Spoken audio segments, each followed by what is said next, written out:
મારું નામ મિનેશ પટેલ. મારી યુટ્યુબ ચેનલમાં વિદ્યાર્થી મિત્રો આપનું હાર્દિક સ્વાગત છે.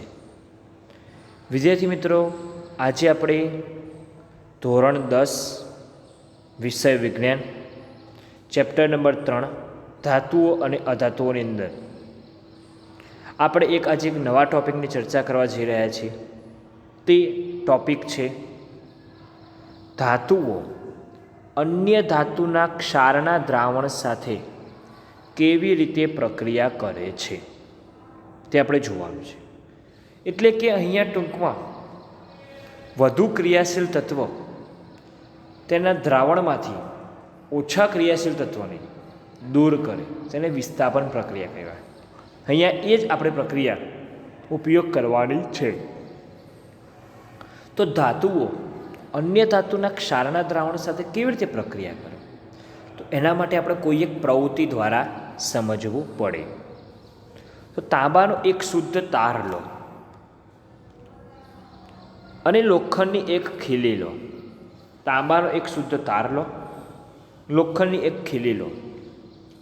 કસનળીઓમાં તાંબાના તારને આયર્ન સલ્ફેટના દ્રાવણમાં મૂકવાનો અને લોખંડની ખીલીને કોપર સલ્ફેટના દ્રાવણમાં મૂકો.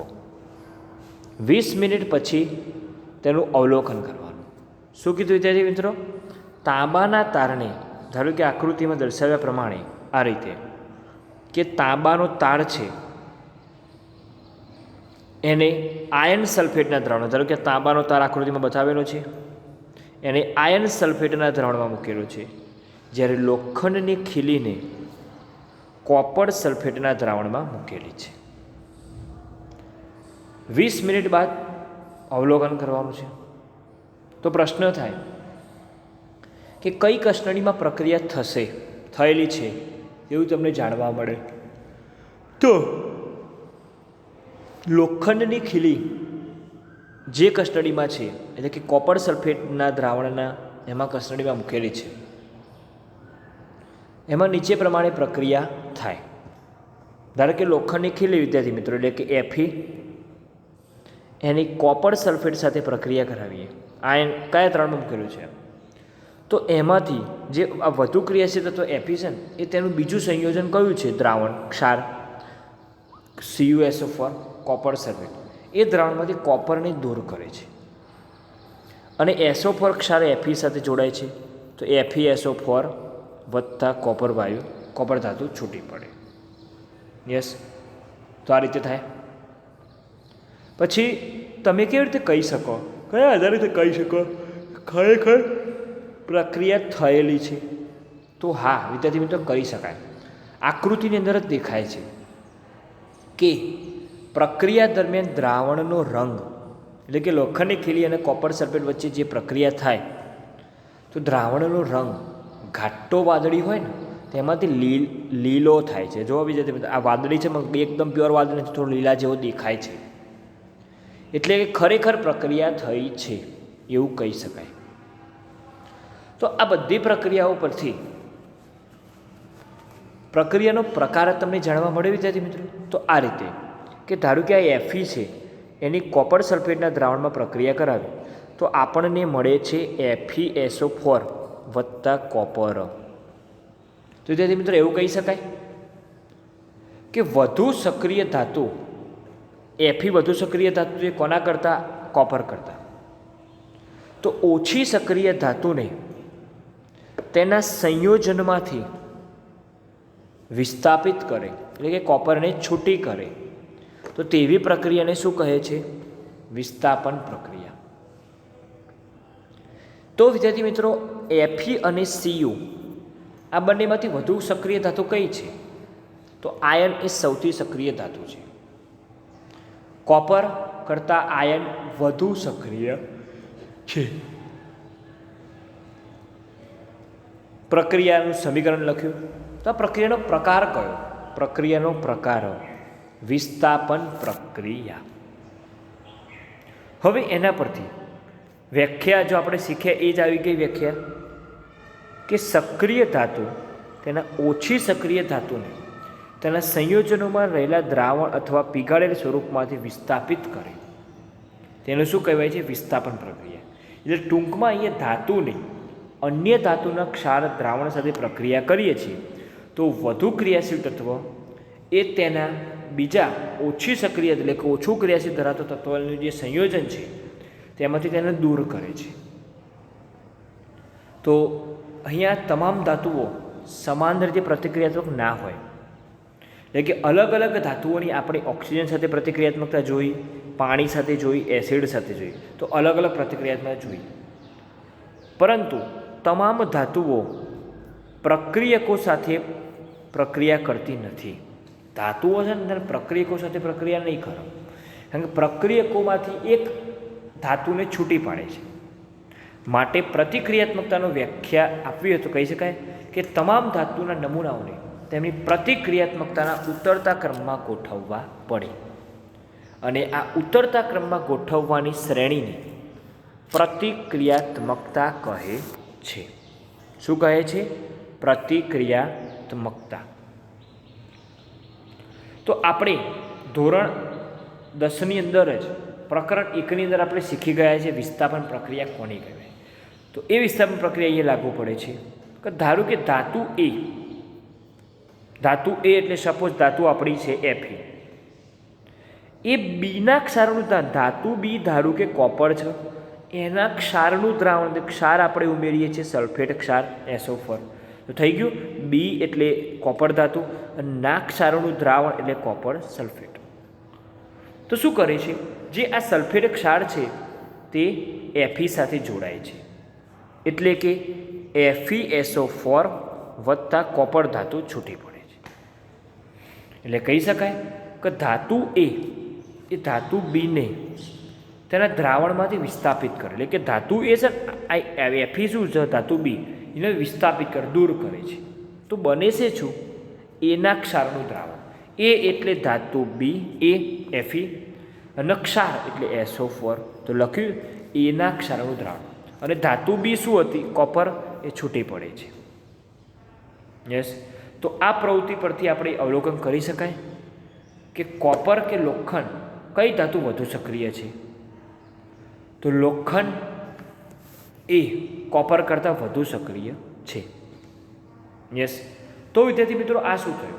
તો ધાતુઓ અન્ય ધાતુના ક્ષારના દ્રાવણ સાથે જ્યારે પ્રક્રિયા કરે છે ત્યારે ધાતુ એ ના ક્ષારનું દ્રાવણ બને અને ધાતુ બી ઉત્પન્ન થાય છે. હવે વિદ્યાર્થી મિત્રો તમે ઓક્સિજન સાથે પ્રક્રિયા જોઈ, પાણી સાથે જોઈ, એસિડ સાથે જોઈ, ધાતુના ક્ષાર સાથે પ્રક્રિયા જોઈ. તો એના પરથી તમે 4 પ્રકારે પ્રક્રિયાઓ આપણે અગાઉની વિડીયોમાં જોઈ. એના પરથી આપણે પ્રતિક્રિયાત્મકતા શ્રેણી કોને કહેવાય એ આપણે જોઈએ. હવે તો જુદી જુદી ધાતુઓની તેમની પ્રતિક્રિયાત્મકતાના ઘટતા ક્રમમાં મૂકવામાં આવે. કયા ક્રમમાં મૂકવામાં આવે? ઘટતી જતી પ્રતિક્રિયાત્મકતા ક્રમમાં ગોઠવેલી યાદી. યસ. ઘટતા ક્રમમાં મૂકવામાં આવે તો બનતી શ્રેણીને સક્રિયતા શ્રેણી કહે છે. સક્રિયતા શ્રેણી ધાતુઓની સાપેક્ષ સક્રિયતા શ્રેણી ઉતરતા ક્રમમાં આ રીતે આ મૂકી શકાય. તો આ થઈ ગઈ ધાતુઓની સક્રિયતા શ્રેણી. કે સૌથી પહેલાં potassium, sodium, calcium, magnesium, aluminium, zinc, iron, lead, hydrogen, copper, mercury, silver અને ગોલ્ડ. તો સૌથી વધુ પ્રતિક્રિયાત્મકતા આવે છે પોટેશિયમ, સોડિયમ, એમના. પછી એના પછી પ્રતિક્રિયાત્મક ઘટ ઘટે અને પછી સૌથી ઓછી પ્રતિક્રિયાત્મક ધાતુ કઈ આવો? તો કે મર્ક્યુરી, સિલ્વર અને ગોલ્ડ. આથી સૌથી ઓછી એટલે કે તળિયે બેસી જાય છે. હવે તેથી મિત્રો એના પછી જોઈએ આપણે આગળ કે આ સ્વાધ્યાયના પ્રશ્નો, એટલે કે આ પ્રશ્નોના જે બહુ જ મોસ્ટ ઇમ્પોર્ટન્ટ પ્રશ્નો છે. એમાં પહેલો જ પ્રશ્ન શું છે જુઓ કે શા માટે સોડિયમને કેરોસીનમાં રાખવામાં આવે છે? તો વિદ્યાર્થી મિત્રો સોડિયમ શું છે? બહુ જ સક્રિય ધાતુ છે. જુઓ આવર્ત કોષ્ટક એટલે કે પ્રતિક્રિયાત્મકતાના ક્રમમાં જુઓ સોડિયમ બીજા નંબરે છે. સોડિયમ શું છે? બીજા નંબરે છે. માટે વધુ સક્રિય ધાતુ છે. તો સોડિયમ એ સક્રિય ધાતુ છે.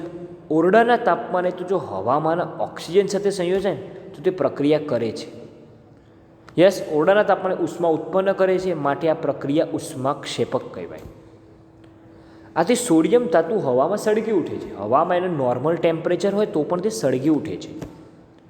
આમ સોડિયમની ઓક્સિજન સાથેની પ્રક્રિયા અટકાવવા માટે તેને શેમાં રાખવામાં આવે છે?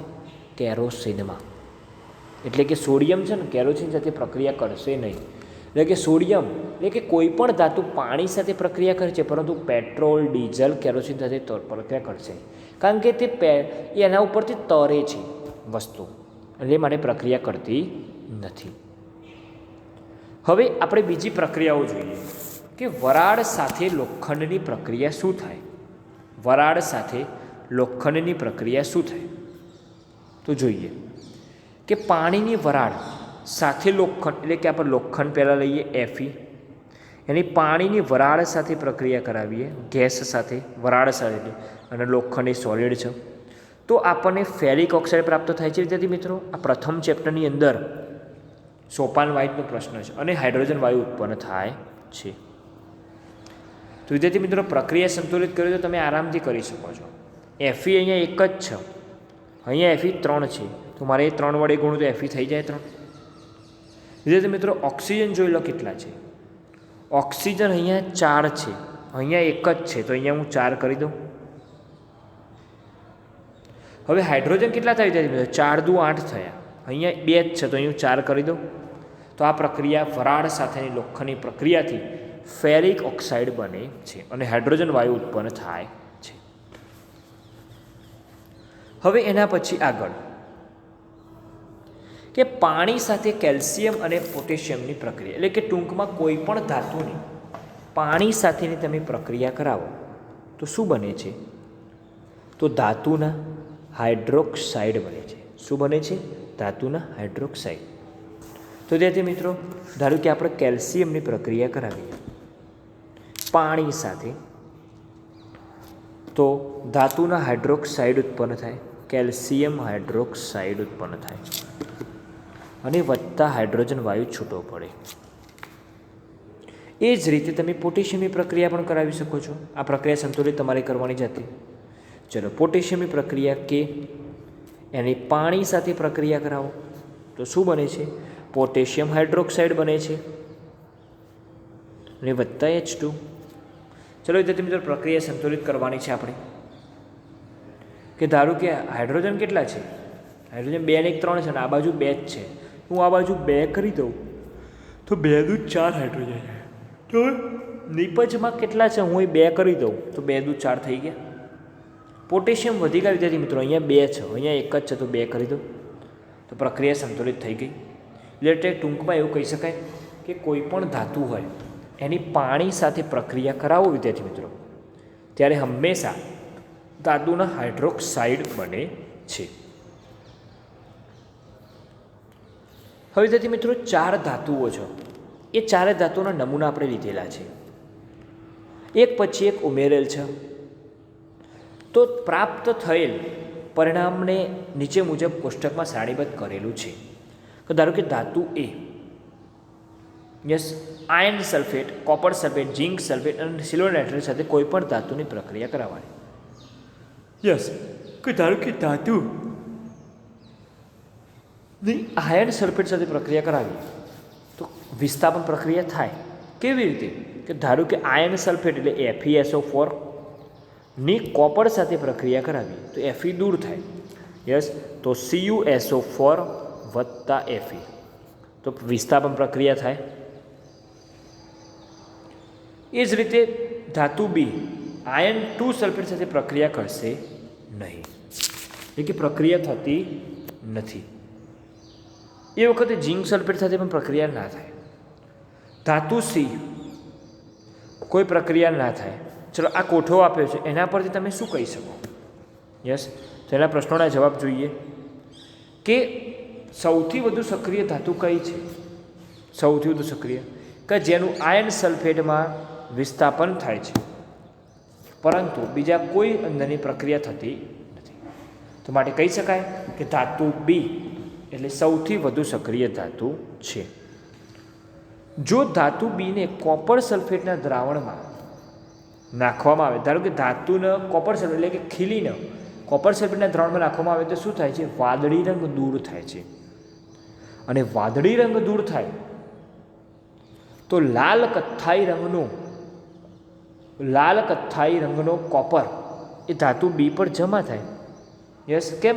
કારણ કે આપણે શું પ્રક્રિયા કરાવી છે? કોપર સલ્ફેટના દ્રાવણનો રંગ દૂર થાય, એટલે કે ખીલીની કોપર સલ્ફેટ સાથે પ્રક્રિયા કરાવો તો શું થશે? કોપર દૂર થવાનું, એટલે FeSO4 બને વત્તા કોપર દૂર થાય. યસ, કોપર સલ્ફેટના દ્રાવણમાં મૂકવામાં આવે છે. યસ, અને કોપર સલ્ફેટનું દ્રાવણ કેવું હોય છે? વાદળી રંગનું હોય છે. વાદળી રંગ દૂર થાય અને લાલ ક્રિયાત્મક હોય. તો હવે એના પરથી તમને ક્રમ ખબર પડે વિદ્યાર્થી મિત્રો?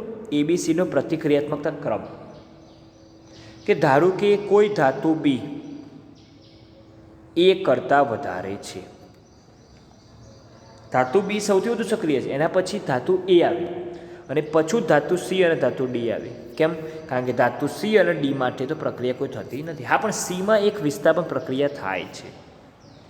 માટે આ આવી ગયો ધાતુની પ્રતિક્રિયાત્મકતાનો અર્થ. હવે બીજી ઘણી બધી પ્રક્રિયાઓ છે વિદ્યાર્થી મિત્રો, આપણે જોવાની જ છે.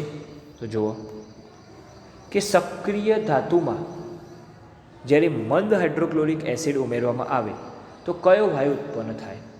જોઈએ. સક્રિય ધાતુ ધાર્યું કે Fe છે, સપોઝ Fe સક્રિય ધાતુ છે, એની સલ્ફ્યુરિક એસિડ સાથે પ્રક્રિયા કરાવવાની, એટલે કે H2SO4 સાથે પ્રક્રિયા કરાવી તો H2 દૂર થશે. યસ, ઓફકોર્સ FeSO4 જોડાશે, ધાતુના ક્ષાર બને છે FeSO4 વત્તા H2. યસ, તો આ પ્રક્રિયા આવી ગઈ. લોખંડની મંદ H2S સાથે પ્રક્રિયા કરાવીએ તો આ રીતે બની. પ્રક્રિયા સંતુલિત જ છે. જ્યારે બીજો પ્રશ્ન શું છે કે કોપર આયર્ન સલ્ફેટના દ્રાવણમાં ઝીંક ઉમેરવામાં આવે, ધારો કે ઝીંકની પ્રક્રિયા આયર્ન સલ્ફેટ સાથે કરવામાં આવે તો શું અવલોકન થાય? જુઓ, ઝીંક ધાતુ કોપર કરતાં આયર્ન કરતાં વધુ સક્રિય છે. યસ, એટલે કે તેના આયર્ન 2 સલ્ફેટમાં ઉમેરતા આયર્ન ધાતુનું વિસ્થાપન થાય, એટલે રંગ ઝાંખો પડે. યસ, અને ઝીંક સલ્ફેટ બને છે. શું બને છે? ZnSO4 વત્તા Fe. ઝીંક સલ્ફેટ બને છે અને ઝીંક સલ્ફેટ બનવાથી દ્રાવણનો રંગ વિહીન થાય, એટલે કે ભૂખરા કાળા રંગની આયર્ન ધાતુ જમા થાય. તો આ રીતે તેની પ્રક્રિયા કરાવી શકાય. પછી એક બીજો પ્રશ્ન છે કે મંદ એસિડ સાથે પ્રક્રિયા કરી હાઇડ્રોજનનું વિસ્થાપન કરી શકે અને ના કરી શકે એવી ધાતુના નામ. તો જો ઝીંક અને એલ્યુમિનિયમ એ મંદ એસિડમાંથી હાઇડ્રોજન વાયુનું વિસ્થાપન કરે છે. હા, કરી શકે છે મંદ એસિડ સાથે પ્રક્રિયા. પરંતુ કોપર અને મર્ક્યુરી એ મંદ એસિડમાંથી હાઇડ્રોજન વાયુનું વિસ્થાપન કરતી નથી. એ મંદ એસિડમાંથી હાઇડ્રોજન વાયુનું વિસ્થાપન કરે છે. આ રીતે કોપર અને પારો આવે, કઈ હાઇડ્રોજન વાયુનું વિસ્થાપન કરી શકતી નથી.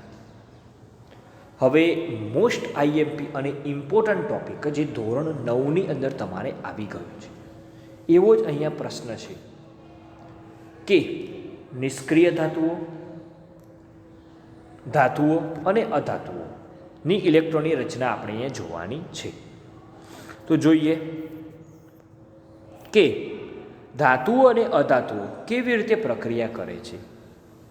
તો તમે ધોરણ 9ની અંદર ઓલરેડી શીખી ગયા છો કે ઉમદા વાયુઓ જે સંપૂર્ણ ભરાયેલી બ્રાયઝમ કક્ષા ધરાવો તે ખૂબ જ અલ્પ પ્રમાણમાં રાસાયણિક ક્રિયાશીલતા દર્શાવે છે. એટલે આપણે કહી શકાય કે તત્વોની પ્રતિક્રિયાત્મકતાને સંપૂર્ણ ભરાયેલ સંયોજકતા કક્ષા પ્રાપ્ત કરવાની વૃત્તિ તરીકે સમજી શકીએ. યસ, તો આપણે અહીંયા નિષ્ક્રિય વાયુઓ હિલિયમ, નિયોન, આર્ગોન, ધાતુઓ sodium, magnesium, aluminium, potassium, calcium અને અધાતુઓ nitrogen, oxygen, fluorine, phosphorus, sulphur અને ક્લોરિન અલગ અલગ ધાતુ અને અધાતુઓ આપેલી છે. તેનું પરમાણ્વીય ક્રમાંકના આધારે કક્ષાઓમાં ઇલેક્ટ્રોન રચના જોઈએ. તો જોઈએ ઇલેક્ટ્રોન રચના વિદ્યાર્થી મિત્રો.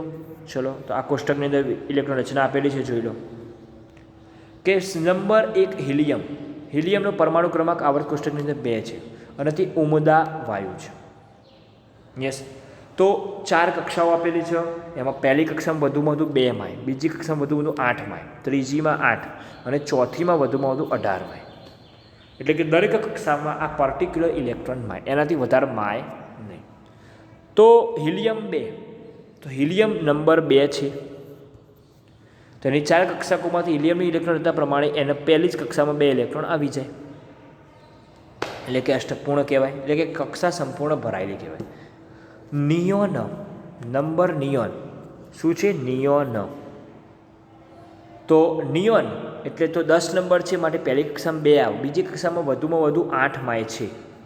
યસ, તો માટે 8 આવી જાય, તો આવી ગયા 2 અને 8. એ જ રીતે આર્ગોન, આર્ગોન 2 8 8 થાય. યસ, 8થી વધારે માય નહીં, એટલે આગળ કક્ષા જોઈ. તો જેથી મિત્રો આર્ગોનમાં છેલ્લી કક્ષા સંપૂર્ણ ભરાયેલી છે. એ જ રીતે નિયોનમાં પણ છેલ્લી કક્ષા સંપૂર્ણ ભરાયેલી છે. હિલિયમમાં પણ સંપૂર્ણ કક્ષા ભરાયેલી. એટલે ટૂંકમાં જે નિષ્ક્રિય વાયુ આવે ને, નિષ્ક્રિય વાયુઓની શ્રેણીની અંદર છેલ્લી કક્ષા એટલે કે છેલ્લી બ્રાહ્યતમ કક્ષા હંમેશા સંપૂર્ણ ભરાયેલી હોય છે, જ્યારે ધાતુ અને અધાતુઓની અંદર સંપૂર્ણ ભરાયેલી હોતી નથી. ધારો કે સોડિયમ છે, સોડિયમ નંબર 11 છે, તો એની પહેલી કક્ષામાં 2 8 10 ને 11 થવો જોઈએ. તો 10 આવે પછી જો એક ઇલેક્ટ્રોન એમમાં ગયો. એ જ રીતે મેગ્નેશિયમમાં પણ થાય 2 8 2, એલ્યુમિનિયમ 2 8 3.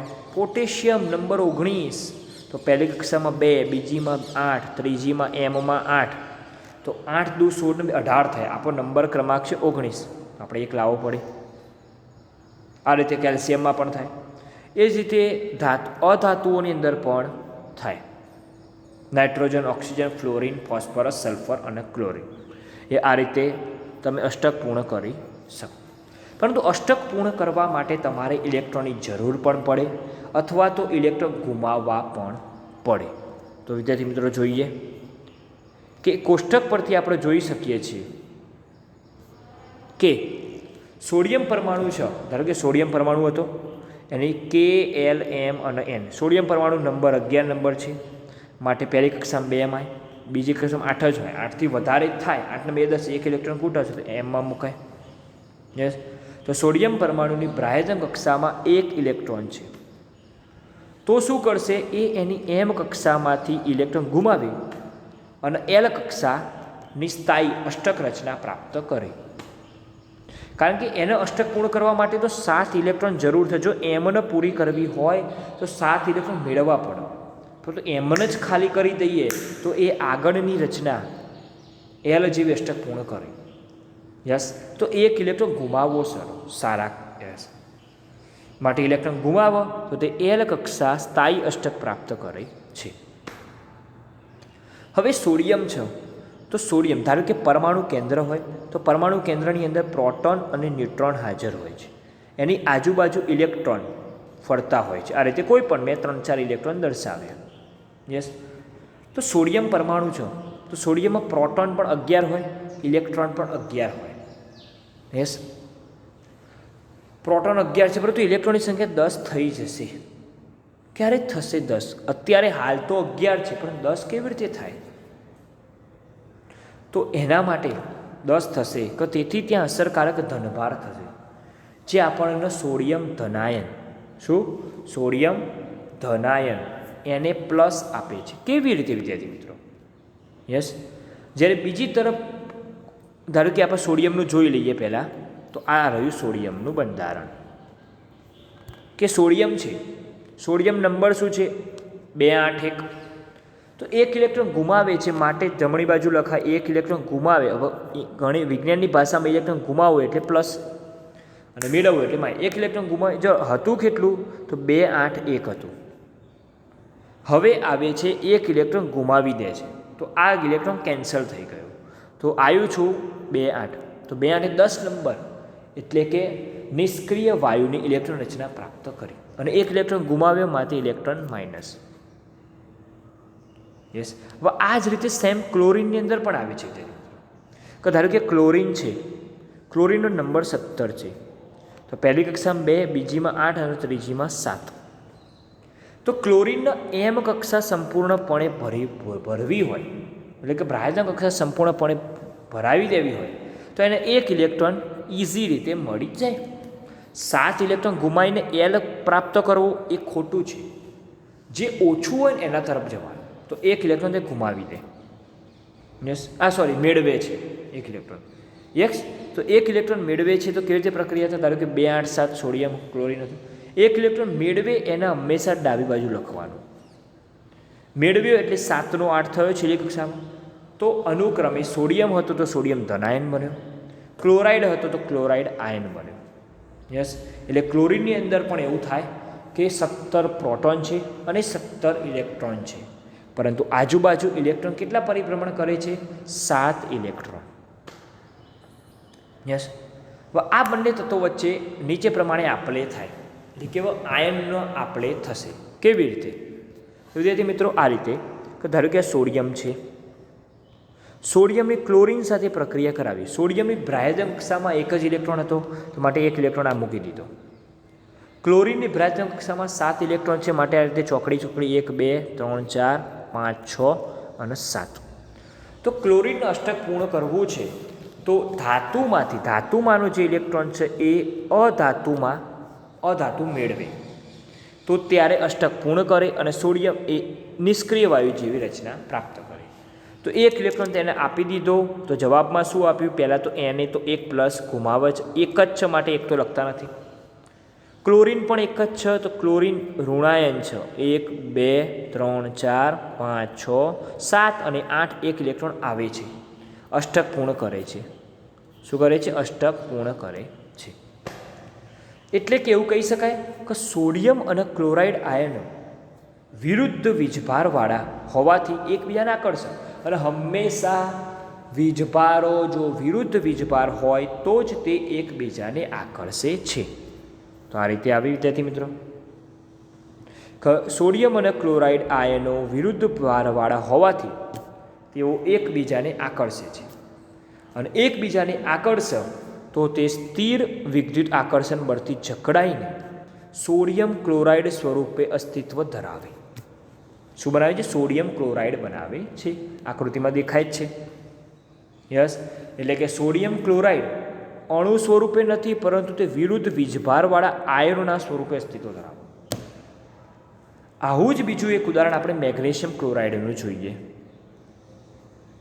કે ધારો કે મેગ્નેશિયમ નંબર કયો છે વિદ્યાર્થી મિત્રો? મેગ્નેશિયમનો તો મેગ્નેશિયમનો નંબર છે 12 નંબર. તો એની ઇલેક્ટ્રોન રચના કેવી આવે? 2, 8 અને 2. તો મેગ્નેશિયમને પણ 6 ઇલેક્ટ્રોન અષ્ટક પૂર્ણ કરવા માટે 6 ઇલેક્ટ્રોન મેળવવા સારા કે 2 ઇલેક્ટ્રોન ગુમાવવા સારા? 2 ઇલેક્ટ્રોન ઇઝી રીતે ગુમાવી દે, તો પણ તે 2 ઇલેક્ટ્રોન ગુમાવે તો Mg છે, આ રીતે Mg. 2 ઇલેક્ટ્રોન ગુમાવે છે માટે જમણી બાજુ લખવાનું Mg2+, અને 2 ઇલેક્ટ્રોન ગુમાવે છે. તો હતું શું મેગ્નેશિયમમાં? 2, 8, 2 હતા. 2 ઇલેક્ટ્રોન ગુમાવે એટલે આ ગુમાવી દીધો, તો શું બન્યું? 2, 8 બની, એટલે Mg+2 આપણે નિયોન કહેવાય, કારણ કે નિયોન 10 નંબરનું તત્વ છે. તો મેગ્નેશિયમ ધનાયન બન્યું. એના પછી ક્લોરીન. એ ક્લોરીનમાં પણ એવું કે ક્લોરીન એટલે 2, 8, 7. 1 ઇલેક્ટ્રોન મેળવવો સારો, કારણ કે અષ્ટક પૂર્ણ કરવા માટે ક્લોરીનને 1 ઇલેક્ટ્રોન ઇઝી રીતે તે મેળવી શકો. તો શું બની જાય છે? ક્લોરાઇડ આયન બને છે. 1 ઇલેક્ટ્રોન મેળવે છે, એટલે 2, 8 અને 8. હવે બંને પ્રક્રિયા કરાવી MgCl2 મેગ્નેશિયમ ક્લોરાઇડ બનાવવાનું છે. તો સૌથી પહેલાં તો મેગ્નેશિયમ ક્લોરાઇડ બન્યું કેવી રીતે એ જોવાનું. કે ધારો કે Mgની +2 છે અને ક્લોરીન સંયોજકતા -1 છે. ચોકડી ગુણાકાર કરો તો જવાબ આવે છે તમને Mg 1 જ છે, Cl 2 છે. તો આપણે આ બંધારણ ઇલેક્ટ્રોન રચના સ્વરૂપે બનાવવાનું છે. તો જોઈએ મેગ્નેશિયમ ક્લોરાઇડ. તો ધારો કે મેગ્નેશિયમની છેલ્લી કક્ષામાં 2 ઇલેક્ટ્રોન છે, તો 2 ઇલેક્ટ્રોન મૂકી દીધા. હવે અહીંયા ક્લોરીન કેટલા આવ્યા? 2 ક્લોરીન આવ્યા, તો 1 ક્લોરીન અહીંયા, 1 ક્લોરીન અહીંયા. ચલો, તો આ રીતે 2, 4, 6 અને 7. એ જ રીતે અહીંયા પણ આવો 1, 2, 3, 4, 5, 6 અને 7. પરંતુ દરેક ક્લોરીનને હંમેશા અષ્ટક પૂર્ણ કરવા માટે એક ઇલેક્ટ્રોનની જરૂર પડે. તો શું કરશે? મેગ્નેશિયમ છે, 2 ઇલેક્ટ્રોન છે, 1 ઇલેક્ટ્રોન અહીંયા એક ક્લોરીનને આપશે, એક અહીંયા આપશે, એટલે અષ્ટક પૂર્ણ થઈ જાય. તો શું બન્યું વિદ્યાર્થી મિત્રો કે Mg+2 અને એક જ છે ને Mg માટે બાર એક જ લખવાનું, એક લખીએ કે ના લખીએ કંઈ ફરક પડે નહીં. યસ. હવે બીજું ક્લોરીન -4 ધરાવો. કેટલા ક્લોરીન છે? 2 ક્લોરીન થવાના અને ઇલેક્ટ્રોન હતા પૂરો 1 2 3 4 5 6 7 8 આવી ગયા 8 ઇલેક્ટ્રોન. તો આ રીતે ઇલેક્ટ્રોનની આપલે થાય. તો એના પરથી આયનીય સંયોજનની વ્યાખ્યા આપણને મળે વિદ્યાર્થી મિત્રો. તો શું મળે છે કે ધાતુમાંથી અધાતુમાં ઇલેક્ટ્રોનની આપલે દ્વારા નિર્માણ પામતા સંયોજનો આયનીય સંયોજનો અથવા તો વિદ્યુત સંયોજક સંયોજનો કહેવામાં આવે છે. પ્રશ્ન પૂછાતો હોય છે કે સોડિયમ ક્લોરાઇડનું નિર્માણ સમજાવો અથવા તો આયનીય સંયોજનો કોને કહેવાય, ઉદાહરણ આપી સમજાવો. તો તમારે મેગ્નેશિયમ ક્લોરાઇડ અને સોડિયમ ક્લોરાઇડનું ઉદાહરણ આપી શકાય. યસ વિદ્યાર્થી મિત્રો. તો આ રીતે તમે કરી શકો છો. એના પરથી આયનીય સંયોજનોના ગુણધર્મો શું છે? યસ, જોઈ લઈએ આયનીય સંયોજનોના ગુણધર્મો શું છે. તો એ પણ એક પ્રવૃત્તિ દ્વારા આપણે સમજીએ. જો ઇલેક્ટ્રોનની આપલે થાય છે, વ્યાખ્યા શું આવી? ધાતુમાંથી અધાતુમાં ઇલેક્ટ્રોનની આપલે થઈ. એટલે કે ધારો કે આપણે સોડિયમ હતો, એની ક્લોરીન સાથે પ્રક્રિયા કરાય તો સોડિયમ ક્લોરાઇડ બન્યો. એટલે કે સોડિયમ ધાતુ છે, ક્લોરીન અધાતુ છે. એટલે કે સોડિયમ છે એક ઇલેક્ટ્રોન ગુમાવીને ક્લોરીનને આપે છે, એટલે કહેવાય કે ધાતુમાંથી અધાતુમાં ઇલેક્ટ્રોનની આપલે દ્વારા બનતા નિર્માણ સંયોજનોને આયનીય સંયોજનો અથવા વિદ્યુત સંયોજક સંયોજનો કહે છે. હવે આગળ જોઈએ, એની ઉદાહરણ દ્વારા સમજીએ કે પ્રયોગશાળામાં sodium chloride, potassium chloride, potassium iodide, barium ક્લોરાઇડના નમૂના લો. આ ક્ષારોની ભૌતિક અવસ્થા શું છે તે આપણે જોવાની છે. યસ, કે ધારો કે સોડિયમ ક્લોરાઇડ, પોટેશિયમ આયોડાઇડ અને બેરિયમ ક્લોરાઇડ એ ત્રણ ઘન અવસ્થામાં હોય છે. એમને ધાતુની ચમચી પર, આ ધાતુની ચમચી આપી છે, હાથમાં પકડેલી છે. અલગ અલગ નમૂના લો અને જ્યોત પર સીધે બર્નર દ્વારા ગરમ કરો. તો આ શું છે? ક્ષારના નમૂના છે. સોડિયમ ક્લોરાઇડ ક્ષાર કહેવાય, પોટેશિયમ આયોડાઇડ પણ ક્ષાર, બેરિયમ ક્લોરાઇડ પણ ક્ષાર. તો લખાય કે ક્ષારના નમૂનાને ચમચી પર ગરમ કરવાનું. તો અવલોકન શું થાય છે એના જવાબ આપણે આપવાના હોય છે. યસ, તો અવલોકન એવું થશે કે ધારો કે સોડિયમ ક્લોરાઇડ છે, એને સીધા જો જ્યોત એટલે કે બર્નરની જ્યોત સાથે સળગાવીએ તો સોડિયમ ક્લોરાઇડ ગરમ થાય એટલે પીળા રંગમાં ઉત્પન્ન થાય. સોડિયમ ક્લોરાઇડ શું બને છે? પીળો રંગ જ બને. એ જ રીતે જો પોટેશિયમ આયોડાઇડ હોય, પોટેશિયમ આયોડાઇડ, તો તે આછો જાંબુડિયો કલર પ્રાપ્ત કરે. કયો? આછો જાંબુડિયો. એ જ રીતે બેરિયમ ક્લોરાઇડ હોય તો ગુલાબીથી સફેદ. પરંતુ આ ત્રણેય ક્ષાર હંમેશા, મેં તમને કીધું કે કોઈ પણ ધાતુ અથવા ધાતુના ક્ષાર હંમેશા પાણીમાં દ્રાવ્ય હોય, પરંતુ કેરોસીન અને પેટ્રોલમાં દ્રાવ્ય હોતા નથી. પછી અહીંયા આ પાણીની અંદર વિદ્યુતનું વહન કેવી રીતે થાય છે વિદ્યાર્થી મિત્રો? પાણીની અંદર વિદ્યુતનું વહન કેવી રીતે થાય છે? તો અહીંયા પાણીની અંદર હંમેશા ક્ષાર હોય, એ પાણીની અંદર દ્રાવ્ય હોય તો વિદ્યુતનું વહન હંમેશા થાય. યસ, અને આ સંયોજનો કયા સંયોજનો કહેવાય? પ્રકૃતિ જણાવવાની કીધી આ સંયોજનોની, તો આયનીય સંયોજનો કહેવાય. કયા કહેવાય? આયનીય સંયોજન. અને આ આયનીય સંયોજનના ભૌતિક ગુણધર્મો શું છે? ધારો કે આપણે પ્રયોગ કરેલો, આકૃતિમાં જો વિદ્યુત બલ્બ આપેલો છે, બલ્બ છે, બીકર છે, ગ્રેફાઇટનો સળિયો ધન અને ઋણ આયન તરીકે કામ કરે છે, અને પરખ માટે તમે ક્ષારનું દ્રાવણ છે.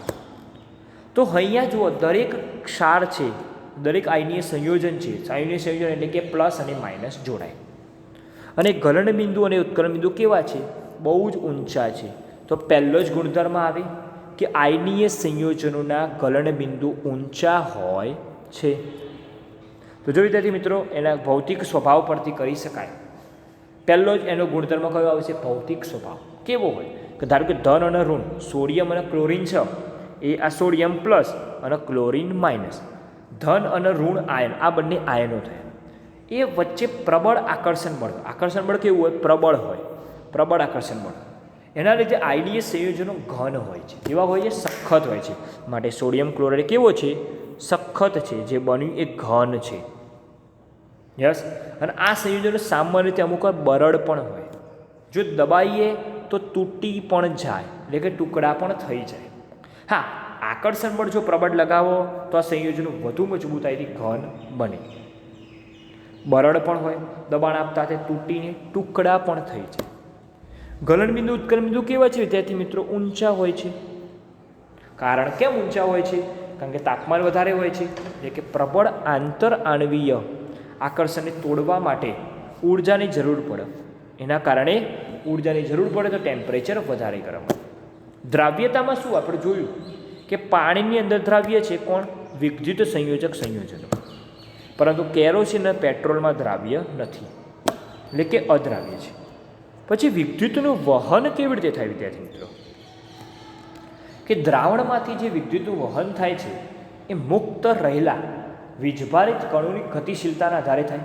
હા, કેવી રીતે? કે ધારો કે આ સોડિયમ છે અને ક્લોરિન છે, સોડિયમ પ્લસ અને ક્લોરિન માઇનસ. તો વિદ્યુતનું વહન છે આ વીજભારિત કણો છે, ઋણ વીજભારિત અને ધન વીજભારિત, એટલે કે ધન વીજભારિત કણોની ગતિશીલતા, એટલે કે ધન વીજભાર ઋણ આયન તરફ જોડાય.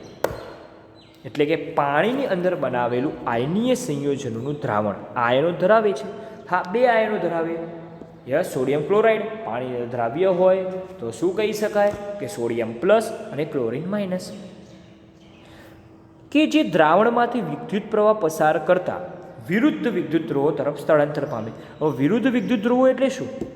કે ધારો કે સોડિયમ પ્લસ છે અને ક્લોરિન માઇનસ છે, તો સોડિયમ એ પ્લસ એ ઋણ સાથે જોડાશે, એટલે કે ધન એ ઋણ સાથે જોડાવ્યો, માટે કહી શકાય કે વિરુદ્ધ વિદ્યુત ધ્રુવો તરફ સ્થળાંતર પામે.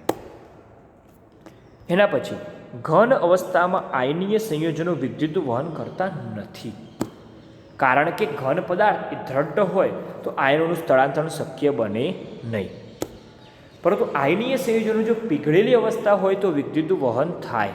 જેમ કે આપણે ઉદાહરણ જોયું, પીગળેલી અવસ્થામાં હોય તો ઉષ્માના કારણે વિરુદ્ધ વીજભાર ધરાવતા આયનો વચ્ચે સ્થિર વિદ્યુતીય આકર્ષણ બળ નિર્બળ પામે તો જ પીગળેલી અવસ્થામાં શક્ય બને, નહીં તો શક્ય બને નહીં.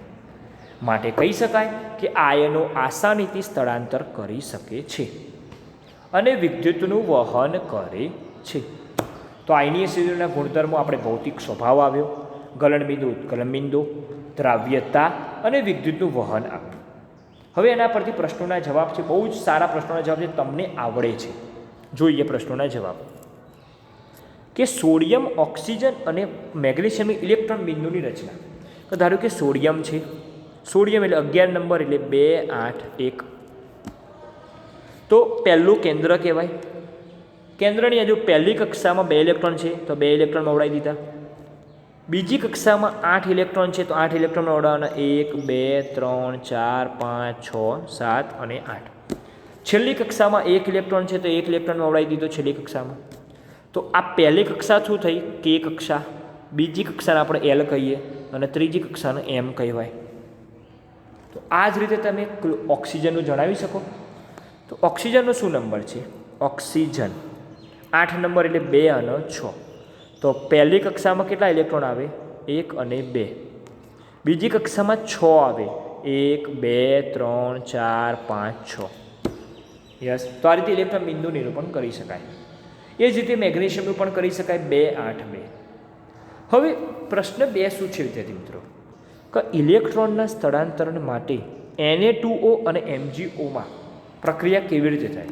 તો આપણે જોઈએ કે Na2O એટલે કે 2 Na છે તો 2 Na લઈ લો, 2 Na. છેલ્લી કક્ષામાં કેટલા ઇલેક્ટ્રોન છે? 1 1 ઇલેક્ટ્રોન, તો 1 1 ઇલેક્ટ્રોન મૂકી દીધા. અને O એક જ છે તો માટે O એક જ. ઓમાં છેલ્લા કક્ષામાં કેટલા ઇલેક્ટ્રોન છે? 2 6 ઇલેક્ટ્રોન છે. પરંતુ O છે ને, O તો એને 2 ઇલેક્ટ્રોન મેળવવા સારા ને, કારણ કે 2 અને 6 2 ઇલેક્ટ્રોન ઇઝી મેળવી કાઢે. તો કેવી રીતે મેળવશે? તો તે દરેક સોડિયમ ધાતુમાંથી એક ઇલેક્ટ્રોન પ્રાપ્ત કરે. એટલે કહી શકાય કે અહીંયા વીજભારોની ગતિ થઈ, એટલે કે વિદ્યુત ધ્રુવો વિરુદ્ધ વીજભાર ધરાવતા આયન ધાતુ સાથે જોડાય છે. એટલે સોડિયમ એ અધાતુ ઓક્સિજન સાથે જોડાય છે. વારા પરથી બંને ઇલેક્ટ્રોન આપી દઈએ તો અષ્ટક પૂર્ણ થઈ જાય. તો શું બને જવાબમાં? તો 2 Na હતા, તો Na પ્લસ અને 2 આવી ના લખો તો 2 બહાર લખવાના. ઓક્સિજન એટલે કે O2 માઇનસ, એટલે કે 8 ઇલેક્ટ્રોન આવે છે. 8 ઇલેક્ટ્રોન આવી ગયા.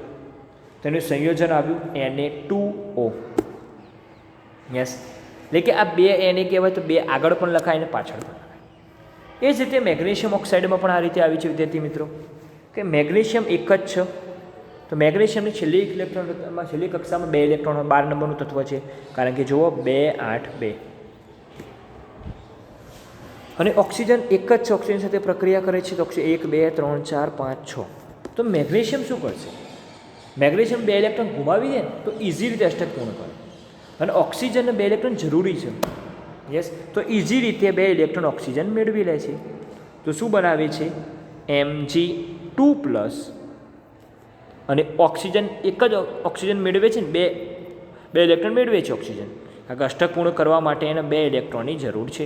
આવી ગયા 8 અને એક જ છે, માટે મળે MgO.